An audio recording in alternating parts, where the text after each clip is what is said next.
toutes et à tous et bienvenue dans Résonance, le podcast de la Fédération française de débat et d'éloquence.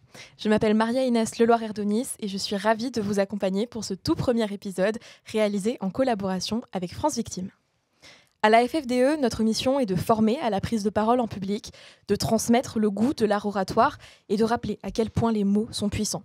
Savoir s'exprimer, choisir et manier ses mots, c'est forcément avoir un impact. Au sein de la Fédération, nous avons à cœur de montrer que la parole est une force et que même si les discours sont voués à s'achever, les mots, eux, restent et résonnent, marquent les esprits, nourrissent les réflexions et éveillent les consciences. Avec Résonance, la FFDE a souhaité mettre les voix de ses orateurs au service de causes qui comptent et porter des messages qui méritent d'être entendus. Nous avons donc le plaisir et l'immense chance de collaborer avec France Victime, la Fédération nationale des associations d'aide aux victimes. France Victime et ses associations accueillent, écoutent, accompagnent et soutiennent les victimes sur l'ensemble du territoire français, quel que soit leur parcours ou la nature de leurs préjudices. Pour ce premier épisode, nous avons voulu mettre en lumière les victimes, dans toute leur diversité et leur complexité. Qui sont-elles ? Quels obstacles rencontrent-elles ? Comment sont-elles accompagnées et soutenues au quotidien ? Et surtout, quel rôle joue France Victime dans ce processus de l'écoute à la reconstruction ? Pour ouvrir cette réflexion, nous avons l'immense plaisir d'accueillir Lina Meyabel, étudiante à la faculté d'Angers, lauréate du concours Angéloquence en collaboration avec Amnesty International, fondatrice de l'association On t'écoute, engagée contre les violences sexistes et sexuelles, et membre de l'association Angéloquence, affiliée à la FFDE. Étudiante en Master 1 de psychologie, elle nous apporte aujourd'hui son regard d'oratrice sur le sujet « L'histoire retient-elle les victimes ?» Mesdames, Messieurs, permettez-moi d'entamer en vous posant une question. Savez-vous ce qu'est qu'une victime ? Choisissons-nous de le devenir ou subissons-nous de l'être ? Pourtant, pour répondre à toutes ces questions, l'histoire n'est pas toujours un allié doté de bonnes intentions.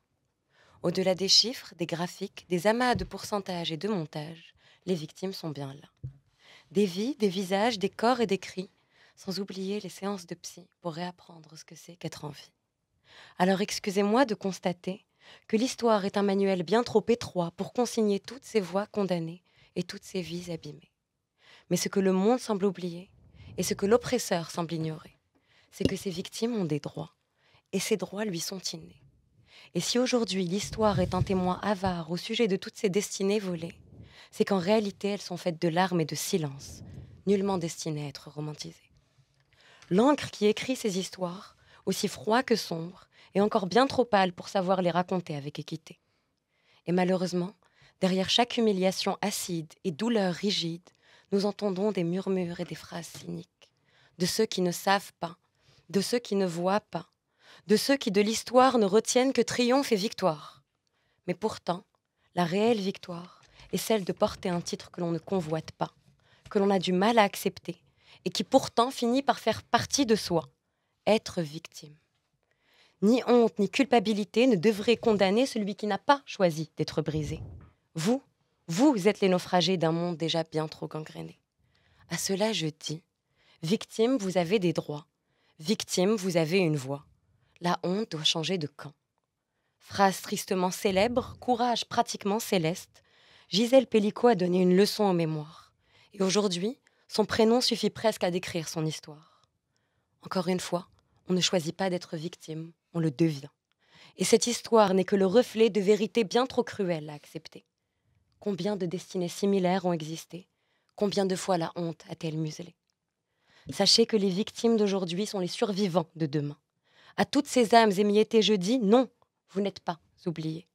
Ne survivez pas, vivez. Sans être victime de la fatalité, vous êtes en vérité les héros ayant survécu à la réalité. Et pour conclure, je vous prie d'excuser le lexique presque poétique que je m'apprête à arborer. Mais vous méritez tellement plus que cela. Bien plus que des mots pour penser vos mots. Et à travers ces quelques couplets, je cherche alors à vous honorer. Écoutez. Vous, les cœurs blancs aux mains salies de poussière, poussière d'une innocence aujourd'hui devenue cendre ou éther. Vous, pour qui la honte est une lourde couronne de fer, plongeant ces âmes couronnées tout droit en enfer.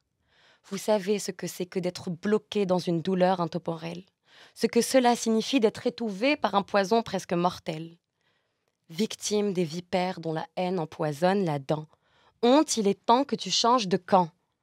Enfant d'hier et victime d'aujourd'hui, dans la main de la liberté, dans l'histoire des vérités.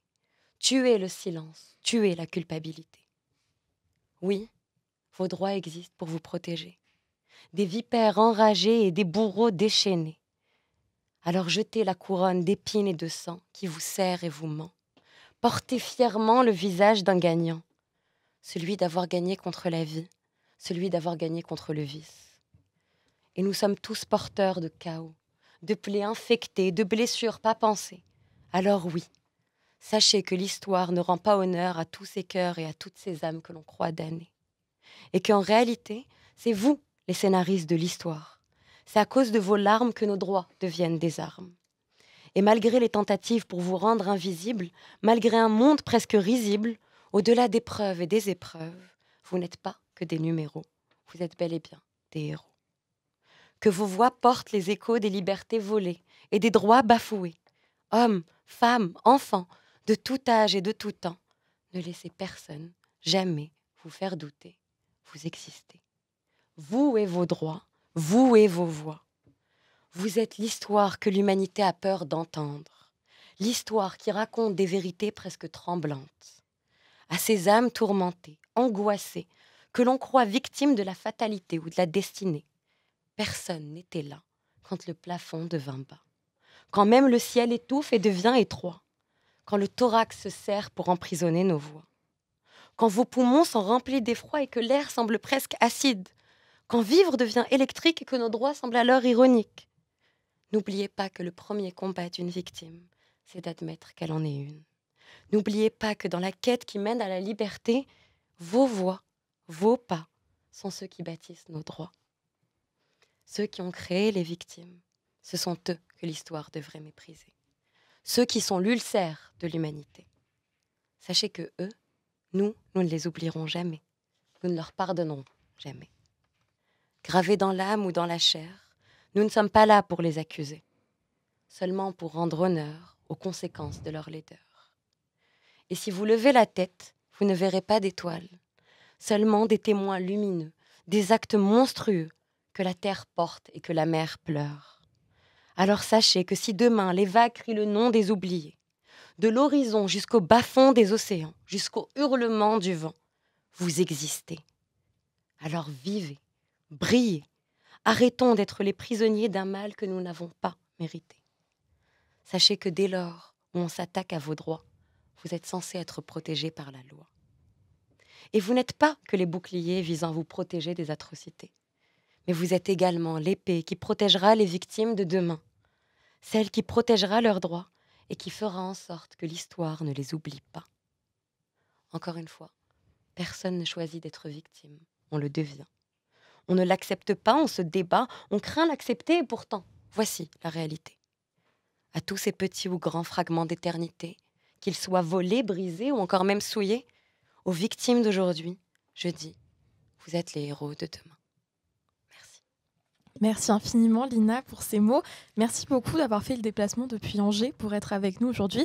Tu n'es pas la seule sur le plateau qui a fait le déplacement. Nous accueillons un second orateur de talent. Othman, merci beaucoup d'être avec nous. Tu es étudiant en licence de droit à l'Université de Bordeaux. Tu es champion de France de débat parlementaire en titre. Tu as également remporté le concours de pitch 2023 et tu fais partie de l'association La Tribune Montesquieu, affiliée à la FFDE. Merci beaucoup de ta présence aujourd'hui. Merci beaucoup à vous. Bon, maintenant, concrètement, qu'est-ce qu'une victime ? Une victime est une personne ayant subi un préjudice. Un préjudice est une atteinte qui peut se matérialiser de plusieurs manières. Il peut être matériel ou immatériel. Les victimes ont le droit de porter plainte. C'est un droit inaliénable. Une plainte peut être déposée en ligne par ailleurs. Cependant, il arrive parfois qu'on refuse de prendre votre plainte. Que faire dans ce type de situation ? Dans un premier temps, il faut prendre conscience qu'un refus de dépôt de plainte est une atteinte directe à vos droits et une atteinte directe au code de procédure pénale. Plusieurs solutions sont possibles. Dans un premier temps, il est possible de saisir les défenseurs des droits, qui sont saisissables également en ligne, ou bien de directement saisir le procureur de la République qui prendra directement votre plainte. Attention, une plainte n'est pas une main courante et vice-versa. La plainte, contrairement à la main courante, déclenchera une saisine du procureur de la République, alors que la main courante, elle, n'est qu'à titre informatif. Le procureur de la République se saisira du dossier et choisira ou non de commencer des poursuites, ou à défaut, de classer la plainte sans suite.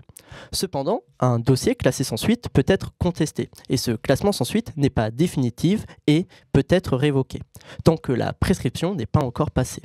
Que faire si notre plainte est placée sans suite alors? Un recours hiérarchique auprès du procureur général est possible et également la citation directe. Qu'est-ce que donc la citation directe? C'est lorsque vous avez lorsqu'il n'y a pas besoin d'investigation, vous avez déjà toutes les preuves nécessaires, vous pouvez directement vous rendre devant la juridiction compétente afin de commencer le litige. Et enfin, dernière solution, se constituer en partie civile. Ce qui est important lorsqu'on est victime et qu'on veut faire reconnaître ses voix, c'est de se constituer en partie civile. Cela va permettre deux choses. Dans un premier temps, comme dit précédemment, si la poursuite est classée sans suite, votre dossier pourra tout de même prétendre à des réparations. Et dans un second temps, avoir une meilleure représentation le jour du jugement. Car ce qu'il faut savoir, si on ne se constitue pas en partie civile, le jour du jugement, il n'y aura que les parties de la défense et le procureur de la République qui parlent au nom de la société. La victime ne sera reléguée qu'en termes de témoin. C'est pour ça que se constituer en partie civile est quelque chose d'extrêmement important lorsqu'on veut faire reconnaître ses droits et avoir une place importante lors du procès. En effet, le procureur de la République n'est pas ici pour représenter les intérêts de la victime, mais ceux directement de la société. C'est pour cela, comme dit précédemment, qu'il est important que si vous voulez prétendre à de plus grands droits et intérêts, la constitution en partie civile est fondamentale. Certes, il arrive que la justice déçoit entre les classements sans suite pour manque de preuves, les vices de procédure. Il est vrai que de nombreuses victimes sortent déçues des tribunaux. La grande majorité des affaires sont classées sans suite et malheureusement, pas de condamnation, pas de victime. Aux yeux de l'État, s'il n'y a pas de condamnation, vous n'êtes pas considéré comme victime et ne pouvez pas prétendre aux droits qui y sont aguerrés. Cependant, ce n'est pas parce que vous n'êtes pas considéré en tant que victime aux yeux de l'État que vous n'êtes pas considéré aux yeux de victime aux yeux de tous. Il existe d'innombrables institutions qui sont ici pour vous accompagner. Vous accompagner notamment pour porter plainte ou encore un accompagnement financier, car la justice coûte cher. Et il existe de nombreuses associations qui sont ici pour vous accompagner, comme par exemple France Victime. Merci beaucoup, Othman, pour ton éclairage sur cette question-là. Et tu as bien raison de le souligner parce que nous avons l'immense honneur d'accueillir pour ce premier épisode Isabelle Sadowski, qui est directrice générale adjointe de France Victime. Isabelle, tu es juriste de formation, tu comptes 20 ans d'expérience dans le domaine de l'aide aux victimes et c'est un vrai privilège de t'avoir avec nous aujourd'hui. Merci beaucoup de ta présence et de ton expertise précieuse pour cet épisode. Merci à vous de m'avoir invitée en tant que représentante de France Victime pour participer à ce podcast. Alors, en lien avec ce qui a été indiqué, particulièrement par Othman, il est vrai, s'agissant de toutes les démarches qui peuvent incomber à une victime, il est essentiel de resituer aussi les dispositifs d'aide qui sont possiblement ouverts aux victimes d'infractions. Et donc, à cet égard, évidemment, je vais vous parler plus particulièrement de France Victime, la fédération et son réseau associatif. France Victime, donc, c'est une fédération qui est composée de 130 associations adhérentes qui sont sur l'ensemble du territoire français, métropolitain et outre-mer.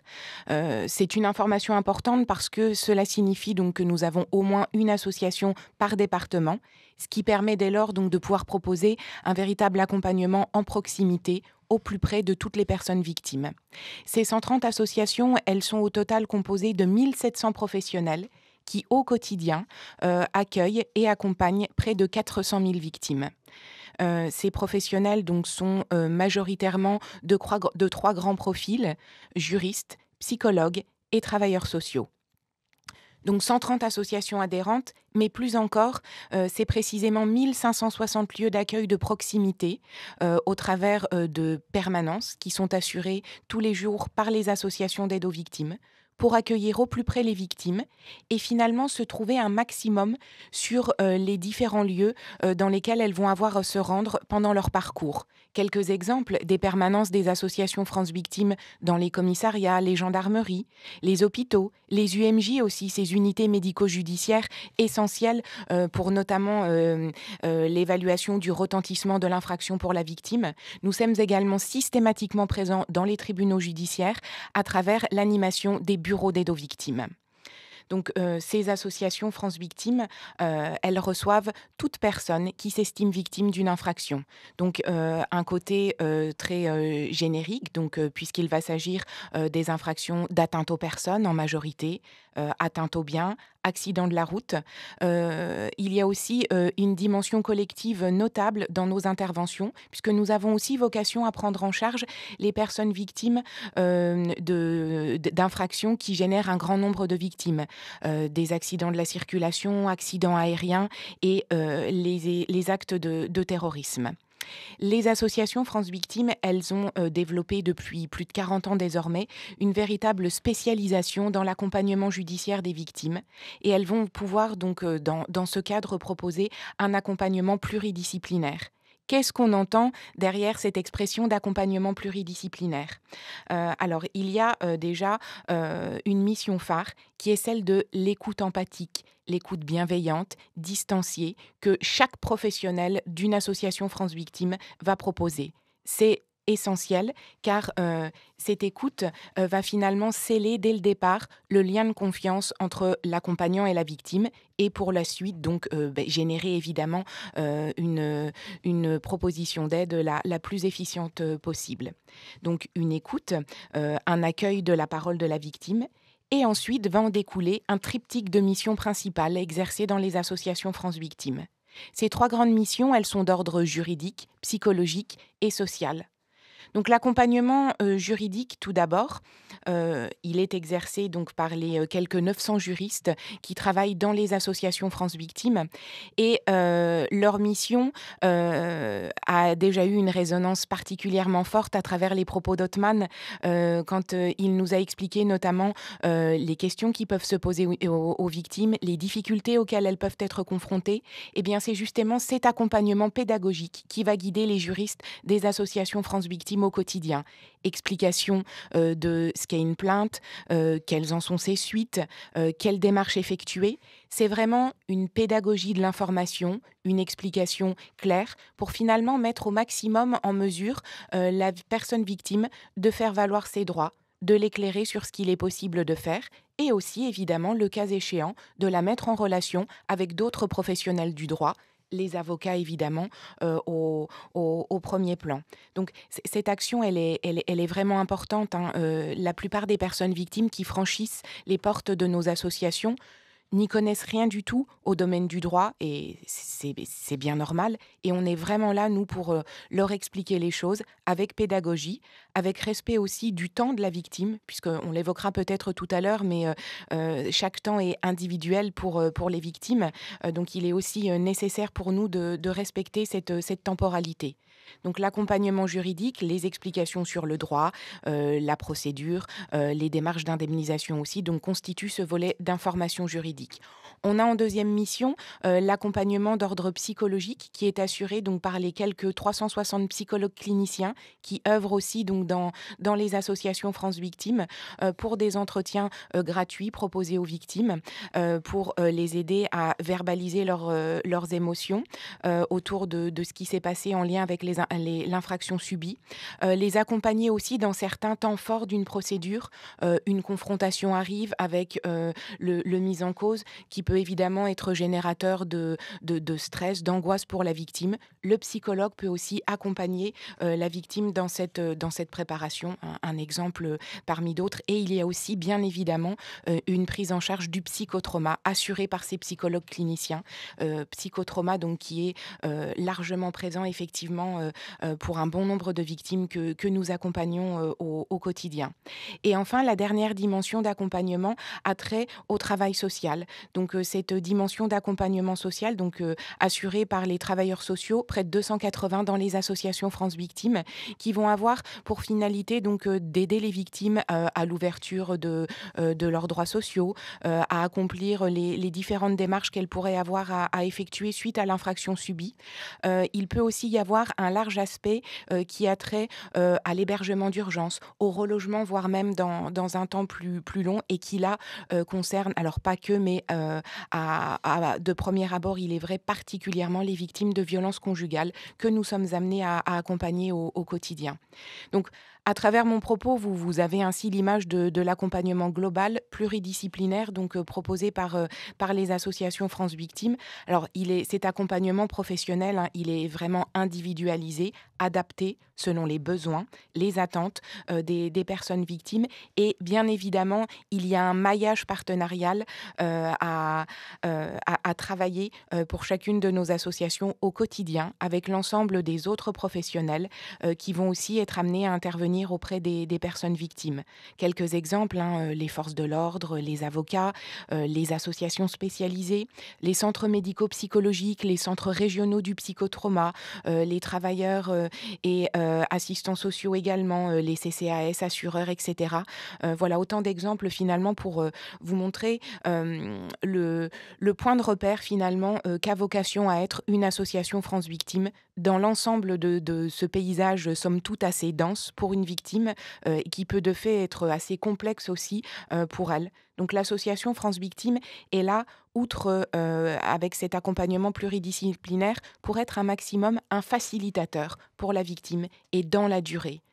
Après la commission d'une infraction, ce que l'on remarque, c'est que souvent, il y a beaucoup d'organismes, de professionnels qui vont être amenés à pouvoir prendre attache avec une personne victime. Mais plus le temps passe et plus ces possibilités d'aide peuvent se raréfier. Et il est important pour nous d'être présents dans la durée, ce qui est un élément donc, que l'on signale dès le début à la victime parce qu'évidemment, ça peut être particulièrement rassurant pour elle dans le cadre de l'accompagnement qui va lui être proposé.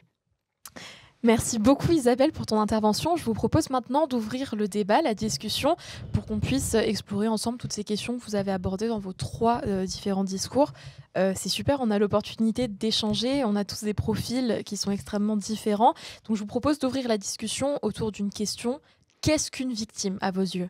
Je pense que la question, en sous-entend une autre, c'est qu'est-ce qu'une victime selon qui ? Et je pense que ça aussi, c'est important. Est-ce qu'aux yeux de la victime elle-même, est-ce qu'elle se voit également comme victime, parce que ça arrivait que des victimes un peu nuancent ce qui leur est arrivé en leur disant « ah, c'est pas si grave, en réalité je suis pas réellement une victime ». Ils ont tendance à minimiser ce qui leur est arrivé. Également aux yeux de la justice, par exemple, ou aux yeux de France Victimes, comme l'a très bien dit la représentante excusez-moi, de France Victimes, eux, c'est plus un côté subjectif, c'est-à-dire que tant que la victime se reconnaîtrait et se sentirait en tant que victime, ils proposent un accompagnement, alors qu'au niveau de la justice, c'est plus, entre guillemets, une représentation objective, c'est-à-dire qu'il faut une condamnation, un procès, il faut prouver que nous sommes une victime, donc ça dépend de sous quel point de vue on se pose. Alors justement Isabelle, sur ce côté de définition de la victime, au sein de France Victimes, comment est-ce que vous définissez la victime ? Qui est une victime ?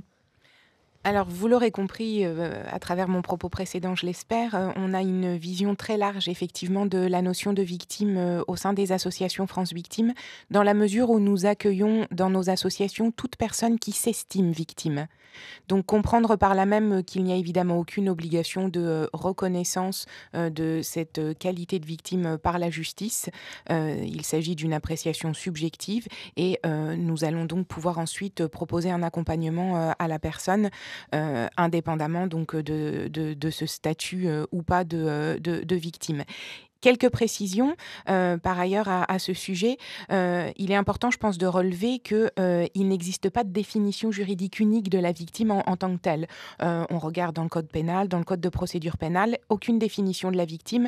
Le seul terme s'y référant le plus près étant celui de partie civile, à savoir donc une victime qui devient partie dans la procédure. Je vais juste vous donner, nous, à France Victimes, la définition sur laquelle on aime se reposer, donc qui est la définition donnée par l'ONU dans sa déclaration des principes fondamentaux de justice relatifs aux victimes de la criminalité et aux victimes d'abus de pouvoir de 1985. Que nous dit cette définition ? On entend par victime des personnes qui, individuellement ou collectivement, ont subi un préjudice, notamment une atteinte à leur intégrité physique ou mentale, une souffrance morale, une perte matérielle ou une atteinte grave à leurs droits fondamentaux, en raison d'actes ou d'omissions qui enfreignent les lois pénales en vigueur dans un État membre, y compris celles qui proscrivent les abus criminels de droit. Est-ce que vous avez des réactions face à cette définition-là ? Je pense surtout à toi, Lina, qui a un profil un peu plus orienté côté psychologie. Comment est-ce que tu réagis à cette définition-là ?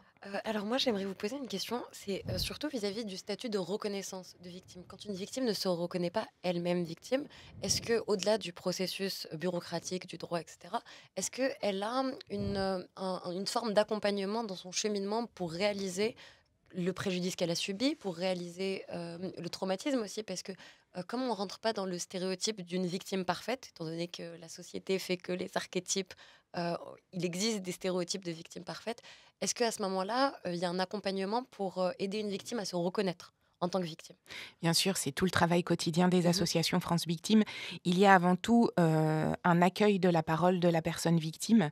Et effectivement, dans les situations où la personne ne se reconnaît pas victime, de par l'aide pluridisciplinaire qui peut être proposée, l'idée est de l'amener à conscientiser le cas échéant, donc la situation dans laquelle elle se trouve, Mhm. tout en respectant encore une fois sa temporalité. Parce que chaque situation est vraiment individuelle.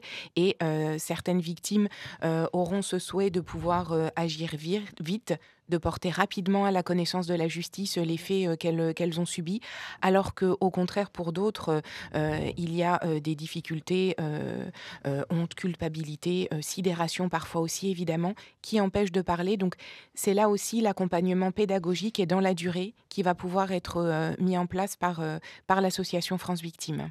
Dans cet accompagnement-là, donc on a bien compris que n'importe quelle personne qui s'estime victime peut aller vers France Victime. Est-ce qu'à l'inverse, vous avez aussi cette démarche proactive de tendre la main à des personnes, je pense notamment aux situations qu'on évoquait en début d'épisode, mais les actes de terrorisme, tout ce qui va être les accidents de la circulation, donc des personnes qui sont englobées dans cette catégorie de victimes. Est-ce que France Victime a aussi cette démarche-là où il faut attendre d'une part la réalisation, je pense, de la victime, de se considérer comme victime, comme Lina l'évoquait? Alors, merci de poser cette question parce que effectivement c'est l'une des évolutions à mon sens fondamentales des méthodes d'intervention des associations France Victimes depuis un peu plus de 40 ans désormais. Au départ, les associations fonctionnaient globalement comme des guichets d'accueil des victimes. Ce qui veut dire que pour prendre en charge une victime, encore fallait-il que cette dernière ait connaissance de l'existence de l'association. Mais au fur et à mesure du temps, en lien aussi avec des évolutions législatives importantes, on a de plus en plus développé la proactivité des associations d'aide aux victimes. Qu'est-ce que ça veut dire, cette proactivité? C'est la politique de la main tendue, c'est la politique d'aller vers les victimes. Le professionnel de l'association ne va pas attendre qu'aléatoirement la personne victime se présente à l'association, mais va lui-même prendre contact avec la victime pour lui proposer cette aide et cet accompagnement. Alors cette démarche, elle se fait évidemment pas n'importe comment. Il y a un cadre légal sécurisé autour de cette prise de contact qui se formalise la plupart du temps par une réquisition de la part du parquet. Vous l'aurez compris, les associations France Victimes travaillent étroitement et au quotidien avec les instances judiciaires, avec les tribunaux, et il y a notamment une disposition du Code de procédure pénale, donc l'article 41 in fine, qui permet au procureur de réquisitionner, de mobiliser une association France Victimes afin qu'il soit porté aide et soutien à cette dernière. Aucune obligation d'accepter, évidemment, aucune obligation d'accepter dans l'immédiat, mais en tout état de cause, au plus près après la commission de l'infraction, on se manifeste auprès de la personne victime pour signaler notre existence et en quoi on peut l'aider. Et ces orientations, là j'évoquais le cas de la réquisition du procureur, mais elles se font aussi évidemment en lien avec d'autres partenaires qui peuvent aussi facilement nous orienter des personnes victimes. Et c'est tout l'intérêt du maillage local pour effectivement fluidifier et faciliter au maximum cet accompagnement. Depuis le début de l'épisode, Isabelle, nous parlons d'association, nous parlons d'une fédération d'associations. Est-ce qu'on peut revenir sur cette notion-là et juste essayer de comprendre pourquoi est-ce que c'est le milieu associatif qui est en charge de cette aide et de cette écoute envers les victimes et pas directement un organe gouvernemental étatique? Pour aborder cette question, il faut repartir un peu plus de 40 ans en arrière, au début des années 80 précisément. À l'époque, le garde des Sceaux, Robert Badinter, a fait le choix donc, de s'intéresser plus particulièrement à cette question des victimes et a dans ce cadre mis en place une commission d'études et de propositions dans le domaine de l'aide aux victimes, présidée par le professeur Miliès. Donc, des travaux ont été menés, lesquels ont abouti à un rapport en 1982 qui a conclu donc à confier au secteur associatif cette mission d'aide et d'accompagnement des victimes en complément de la réponse apportée par l'État. Les grands principes émergents de ce rapport sont ceux d'une aide aux victimes présente, disponible, facile d'accès, ni inquisitrice, ni contraignante. L'aide aux victimes, elle était entendue comme avec une vocation généraliste, ouverte à toute victime, sans discrimination aucune, et qui a pour objectif donc de renforcer l'intervention publique via donc cet appui sur le tissu associatif. Donc tout était dit, et c'est comme ça que peu à peu, le maillage associatif France Victimes s'est constitué. On avait 3 associations au départ, il y en a 130 à l'heure actuelle. Au tout début, on ne s'appelait pas France Victimes, nous étions INAVEM, Institut national d'aide aux victimes et de médiation, qui a été créé en 1986. Et juste à cet égard, je me permets aussi de vous révéler une phrase qui a été prononcée lors du discours d'inauguration de l'INAVEM en 1986, qui démontre particulièrement l'importance de l'universalité dans la prise en charge des victimes, à laquelle nous sommes très attachés à France Victimes. Toutes les victimes, quelle que soit la cause de leur malheur, ont le droit à la considération et à la solidarité. Les catastrophes et les fléaux qui ponctuent la vie de l'humanité nous rappellent régulièrement à nos devoirs élémentaires envers ceux et celles dont les existences sont bouleversées ou anéanties. Plus près de nous, les victimes d'actes de délinquance, souvent traumatisées physiquement, toujours atteintes psychologiquement, méritent elles aussi d'être aidées. J'avais une interrogation, parce que vous avez dit un mot qui m'a un peu prêté attention, c'est le mot de complément à la justice. À la base, ce qui a été pensé, si vous avez dit, que les associations soient ici de complément à la justice, mais aujourd'hui avec une qualité de la justice qui est de moins en moins grande, un engorgement de la justice de plus en plus grand et des solutions qui ne semblent pas arriver, vous n'avez pas un peu cette impression de plus que d'être un complément, d'être un peu le seul voie de recours vis-à-vis des victimes, et que justement la justice ne s'occupe pas de cela et laisse un peu les associations s'en occuper, et se repose un peu trop justement sur les associations? Alors, le travail d'une association n'est pas similaire à celui des professionnels de la justice. On n'intervient en rien dans un quelconque jugement, une quelconque procédure. On est vraiment là pour accompagner, aider, soutenir une personne victime tout au long de son parcours, tout aussi pénible et compliqué, effectivement, puisse-t-il être. Et en fait, effectivement, l'histoire de l'aide aux victimes en France, elle a été celle d'un double mouvement en parallèle. On a voulu d'une part améliorer les conditions d'indemnisation et de participation de la victime au procès pénal, et d'autre part, on a aussi eu cette volonté de faire bénéficier la victime de la solidarité nationale en soutenant la création d'associations pour l'accueil, l'écoute et l'information des victimes.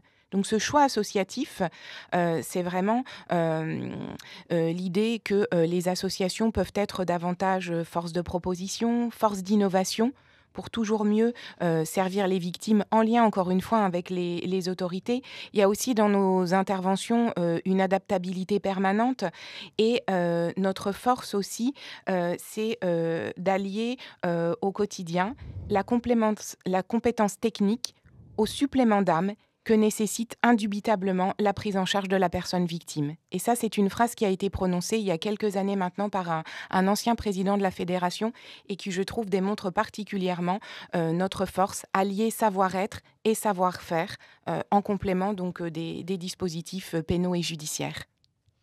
Je trouve ça particulièrement beau ce que vous dites, mais moi j'aurais une question. C'est vis-à-vis des victimes qui se sont senties lésées par le droit, ou du moins abandonnées par une certaine forme de système ou de société. Est-ce qu'à ce moment-là, vous les encouragez à faire la paix avec les processus plus juridiques ou voire bureaucratiques, de sorte à les encourager dans leur démarche pour leur préjudice, ou du moins pour le régler? Alors, on ne conseille pas en tant que tel les victimes. On est vraiment là dans ce rôle de soutien, d'être à leur côté, de les accompagner dans leur parcours, et finalement de les aider à envisager la solution la plus favorable pour elles, la voie dans laquelle elles souhaitent s'engager, et aussi avec un discours de clairvoyance, des éléments de temporalité aussi qui sont essentiels pour la victime. On en a déjà parlé à plusieurs reprises, mais le temps judiciaire n'est en rien celui de la victime. Donc il y a vraiment ce rôle de tampon, si je puis dire, qui va aussi être effectué de la part de l'association France Victimes pour aider la personne à supporter au mieux effectivement ces temps qui peuvent être longs. Mais après, notre ambition aussi est que la personne ne reste pas indéfiniment dans sa situation de victime. Pour nous, cet état doit être temporaire et l'idée est effectivement de pouvoir l'accompagner au mieux vers sa restauration, sa résilience effectivement après l'infraction subie. Isabelle, je rebondis sur quelque chose que tu viens de dire. L'idée que être victime, c'est un état temporaire. Est-ce que ça voudrait dire qu'on est victime sur un temps défini pour ensuite sortir et passer au-delà de ce statut ? En tout cas, nous, c'est ce vers quoi on tend dans l'accompagnement que l'on va proposer aux personnes victimes. Alors après, évidemment, il y a un ressenti et un vécu subjectif propre à chacun, mais notre leitmotiv est vraiment effectivement que les personnes puissent se restaurer le mieux possible en lien avec la justice, mais y compris dans les situations où il n'y a pas de réponse judiciaire. Et ce pour quelque motif que ce soit, les plaintes classées sans suite, impossibilité de réponse pénale aussi, un auteur qui serait inconnu, décédé. Voilà, on est vraiment là aussi pour expliquer ces choses aux victimes, les accompagner, pour les aider donc à accepter et à comprendre aussi le mieux ces décisions ou ces orientations.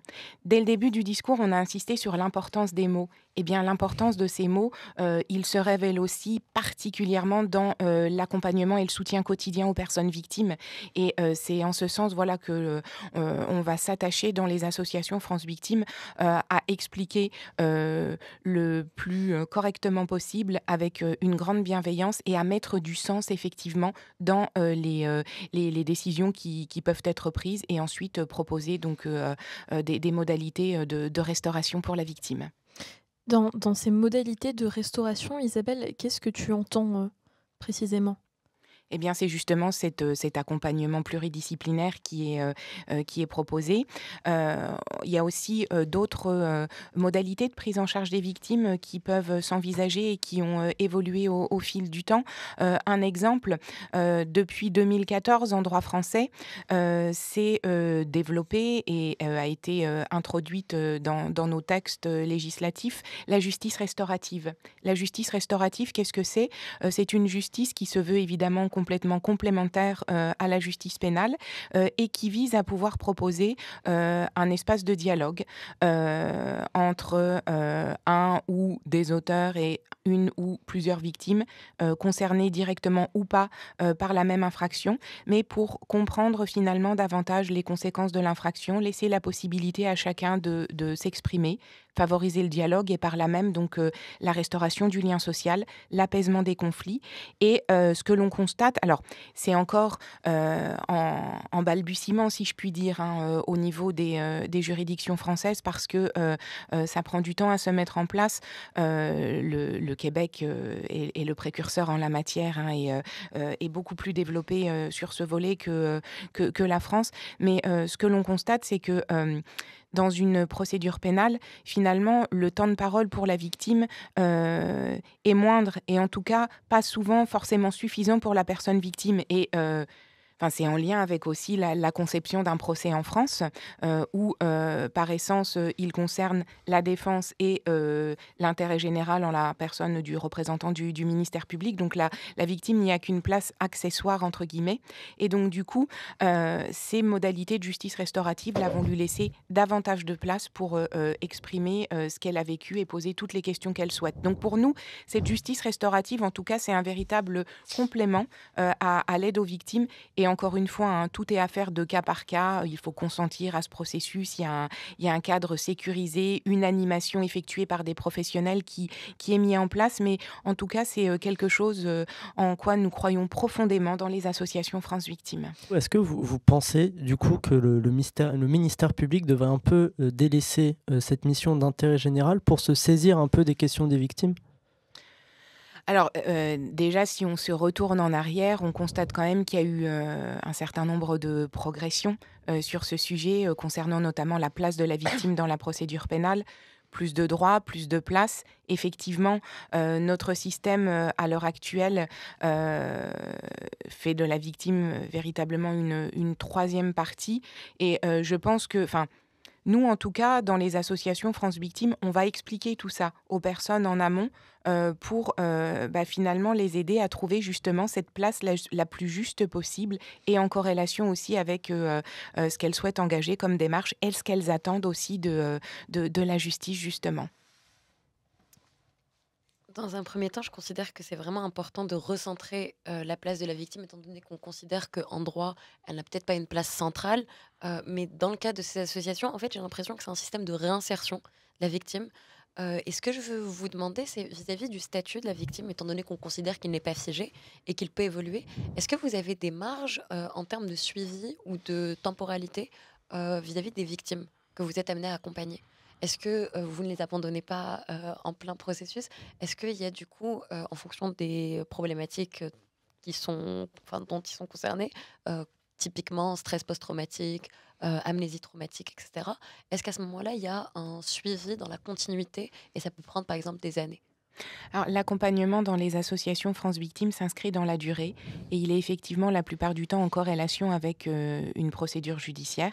Mais encore une fois, il s'adapte vraiment aux besoins de la personne victime. Et il y a effectivement des étapes clés dans une procédure qui appellent peut-être à un soutien davantage poussé de la part de l'association. Et à cet égard, j'en ai pas encore parlé, notamment le temps du procès, pour lequel les associations France Victimes vont pouvoir reproposer cet accompagnement tant social que psychologique et juridique pour aider encore une fois les personnes à préparer, à anticiper et à passer ce moment de la manière la moins pénible possible avec donc encore une fois les autres professionnels qui peuvent être amenés à intervenir auprès des victimes. Isabelle, nous avons effleuré presque la question de l'indemnisation dans nos échanges précédents. Cette indemnisation, qui la décide? Est-ce qu'il y a des typologies de victimes qui sont éligibles à une indemnisation? À quel montant est-ce que cette indemnisation correspond? Et puis, d'un point de vue de la victime, on se doute bien sûr que ce n'est pas une rétribution monétaire qui va les aider simplement à passer ce cas, mais qu'est-ce que cette indemnisation signifie pour elles, ou en tout cas, comment est-ce que c'est perçu, toi qui as beaucoup plus d'expérience dans ce secteur-là, comment est-ce que cette indemnisation est perçue du point de vue des victimes? Alors, il existe différentes modalités d'indemnisation pour les personnes victimes. La première que j'aborderai est celle qui va être allouée par une juridiction, donc un tribunal concrètement qui va accorder des dommages et intérêts à la victime dès lors qu'elle s'est constituée partie civile, comme l'a évoqué Othman précédemment. En parallèle, donc, il existe un système d'indemnisation en France qui est basé sur la solidarité nationale à travers le fonds de garantie et dans les tribunaux judiciaires, les CIVI, donc les commissions d'indemnisation des victimes d'infractions, et qui permettent donc, selon les infractions concernées, selon certaines conditions, pour les personnes victimes, donc de solliciter une indemnisation. Donc ces systèmes, évidemment, ils sont méconnus la plupart du temps par les victimes. C'est là aussi le rôle d'accompagnement de France Victimes, d'expliciter ces procédures, d'accompagner les victimes dans l'accomplissement de ces démarches, les mettre en lien avec des avocats pour celles qui le souhaitent, etc. Il y a aussi un point important, c'est que régulièrement, une personne victime donc, voit son procès terminé, le tribunal donc, qui lui a accordé des dommages et intérêts, et ensuite que se passe-t-il? Eh bien, l'indemnisation n'arrive pas de façon si simple et limpide qu'on pourrait le croire à destination directe de la victime. Il y a encore souvent des démarches pour elle à effectuer. Aller solliciter le condamné directement, mettre en place les services d'un huissier le cas échéant. Donc évidemment, tout ça, on se rend compte que c'est très compliqué pour la victime, insatisfaisant et générateur potentiellement de survictimisation pour elle de devoir accomplir ces démarches. D'où l'importance d'avoir connaissance de ces systèmes fonds de garantie, CIVI, le service d'assistance au recouvrement des victimes, donc à la suite d'un jugement définitif décerné par un tribunal. Et encore une fois, c'est vraiment là-dessus donc que l'on va accompagner les personnes victimes. Après, la réparation financière, évidemment, elle ne fait pas tout. Là, encore une fois, chaque cas est unique. Nous expliquons en tout cas aux victimes que en France, le système qui a été envisagé en tout cas pour réparer le préjudice subi par la victime est celui d'une compensation financière. Discours effectivement parfois difficilement audible, et je pense à cet égard particulièrement à des personnes qui auraient perdu un proche, quelle que soit finalement la somme proposée, indemnisée. Ça ne ramènera évidemment pas l'être cher perdu et ça n'indemnisera pas la souffrance, mais en tout cas, il est important de pouvoir poser ces explications selon le système français et on a vraiment un principe d'indemnisation qui se veut intégral et individualisé, donc en tenant compte de la situation personnalisée de chaque victime. J'avais une interrogation sur la réparation. Vous disiez que ça se basait justement sur la solidarité nationale. Est-ce que du coup la réparation s'est toujours fondée sur ce principe de solidarité nationale ou historiquement il y a eu des évolutions ou des changements ? Alors, il y a eu des évolutions, il y a aussi eu un élargissement des champs d'intervention possibles de cette indemnisation fondée sur la solidarité nationale.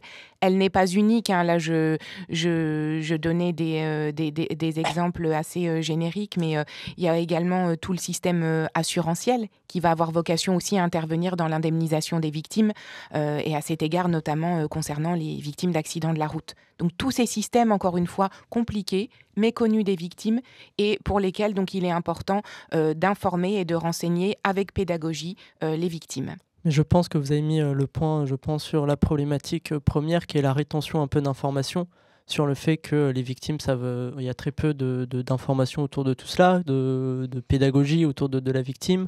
La justice est très compliquée, elle manque parfois de clarté. Enfin, c'est un métier, le métier d'avocat, c'est ça, c'est une forme de traducteur entre la victime et la justice. Et c'est vrai que aujourd'hui, la justice peut être très floue pour beaucoup de personnes. Et à mon sens, c'est l'une des problématiques premières de la justice en France, en tout cas. Et c'est aussi là-dessus qu'on travaille dans les associations France Victimes. Humaniser au maximum ce parcours judiciaire complexe, expliquer les décisions qui sont parfois compliquées pour les personnes victimes et expliquer aussi les voies de recours. Vous l'indiquiez tout à l'heure, hein, ces situations très fréquentes que nous rencontrons en association, des classements sans suite. Eh bien, nous avons aussi un rôle en croissance constante d'ailleurs à ce sujet, de pouvoir accompagner la personne qui a vu sa plainte classée sans suite pour l'aider à comprendre au mieux les raisons juridiques qui ont poussé donc à cette décision et lui donner les voies de recours qui s'offrent à elle. Je trouve ça très utile de populariser justement ce type d'action, de sorte à ce que les personnes qui vivent ce genre de préjudice soient conscientes de l'opportunité au-delà de l'opportunité, mais du suivi qu'elles peuvent avoir. Et ce que j'aimerais savoir, c'est est-ce que vous, en tant que représentante de France Victimes, vous sentez que vous êtes soutenue par l'État, la justice, ou est-ce que vous sentez qu'au contraire, il y a une forme de liberté, voire de vide juridique, concernant votre prise en charge, vos systèmes de prise en charge? Pardon. Alors, on travaille au quotidien avec le ministère de la Justice et les tribunaux pour les associations locales France Victimes. Il y a vraiment un rôle de collaboration très fin qui doit se mettre en place pour optimiser et rendre au maximum l'accompagnement des victimes le plus efficace possible, hein, sinon ça n'a pas de sens. Après, il est vrai que les temps actuels, effectivement, peuvent être compliqués aussi pour nos associations. Il y a des contraintes financières, notamment, qui sont particulièrement importante. Pourquoi ? Parce que les associations d'aide aux victimes sont finalement dans une quasi-mission de service public s'agissant de cet accompagnement des victimes, une mission qui croît d'année en année, avec des missions aussi de plus en plus chronophage, alors avec des guillemets en termes d'accompagnement. Les associations ont de plus en plus des évaluations de la situation des victimes à faire, des mesures EVI, comme on appelle ça. Il y a aussi eu beaucoup une évolution de notre mission d'aide vers les dispositifs de protection pour les victimes. Et là, s'agissant notamment des victimes de violences conjugales, violences intrafamiliales, l'accompagnement, l'évaluation des personnes victimes pour se voir attribuer par exemple un téléphone grave danger ou un bracelet anti-rapprochement sont l'objet aussi du travail au quotidien de bon nombre d'associations France Victimes. Et il est vrai que ça prend du temps. Ça engage à beaucoup d'égards et en particulier évidemment s'agissant de la personne individuelle victime que nous avons en face de nous et pour cette raison il y a des moyens supplémentaires indéniablement qui devraient être accordés aux associations France Victimes. Est-ce que du coup vous pensez que c'est le rôle de l'État aujourd'hui de faire évoluer le statut de France Victime qui est celle d'association au réel service public agréé à l'État ? Alors, c'est une orientation générale qui devrait en tout cas être discutée. Après, je rappelle quand même aussi la genèse de ce tissu associatif en France, en lien avec l'État pour l'accompagnement des personnes victimes. Et je pense en tout cas que si nous devions évoluer un jour vers un service public de l'aide aux victimes, comme c'est le cas dans d'autres pays voisins, ça nécessiterait en tout état de cause de profondes réflexions, une évaluation aussi de l'existant. Et moi, je crois avant tout qu'il faudrait voir par rapport au système que nous avons, les marges d'évolution que nous pourrions avoir et comment concrètement améliorer les choses. Mais avant tout, je pense qu'il y a un besoin impérieux de donner davantage de moyens aux associations qui œuvrent dans l'accompagnement des victimes, Association France Victimes et toutes les autres, puisque nous savons à quel point le tissu associatif est dense et complet dans cette aide accordée aux victimes en France. Merci beaucoup Isabelle. Est-ce qu'on pourrait peut-être clore cette discussion autour d'une réflexion sur les typologies de victimes que vous prenez en charge à France Victimes ? Et je pense notamment à cette émergence de nouvelles formes de violence, tout ce qui est lié au numérique. Comment est-ce que France Victimes s'adapte à ces nouvelles formes de violence et donc à ces nouvelles victimes qui émergent ? Comme je l'ai indiqué précédemment, France Victimes prend en charge toute victimisation, notre cœur de métier, donc l'infraction pénale. Il est vrai que au fil du temps, de nouvelles typologies, si je puis dire, de victimes se manifestent auprès des associations. À cet égard, je pense particulièrement aux victimes de cyberharcèlement, escroquerie en ligne aussi, qui constituent des demandes de plus en plus importantes dans les associations, au 116 0006 aussi, qui est le numéro national d'aide aux victimes géré par France Victimes. Et sur ces sujets, on est toujours sur une écoute de la victime, une individualisation de la réponse qui va pouvoir lui être apportée, un point aussi sur ses attentes, et ensuite voir, selon les trois grands spectres juridique, psychologique, social, comment, encore une fois, on va pouvoir mettre en place cette aide au mieux. Mais il est vrai que quand la réponse judiciaire est moindre, l'accompagnement peut effectivement être un petit peu plus complexe, en tout cas dans les réponses concrètes que nous avons à apporter. Et c'est là effectivement que tout cet accompagnement de la parole et de la situation de la victime est important. Merci beaucoup Isabelle pour ta présence aujourd'hui, pour ta grande expertise. Merci beaucoup Léna, merci Othman d'avoir fait le déplacement, merci pour vos discours, pour vos mots et pour cet échange. Merci à vous d'avoir suivi cet épisode de Résonance. Merci à la Maison des Associations de Paris 11 de nous avoir accueillis dans ses locaux pour enregistrer cet épisode. Je tenais à remercier Valentine Barnakian, qui est présidente de la Fédération française de débat et d'éloquence, pour sa confiance et pour cet immense travail sur ce podcast. Merci beaucoup à Thomas de nous avoir suivis à la régie et merci beaucoup à France Victimes pour sa collaboration et plus précisément merci à Noémie pour tout ton travail et ton accompagnement pour l'élaboration de cet épisode. Merci. Nous avons évoqué différentes typologies de victimes au cours de cet épisode.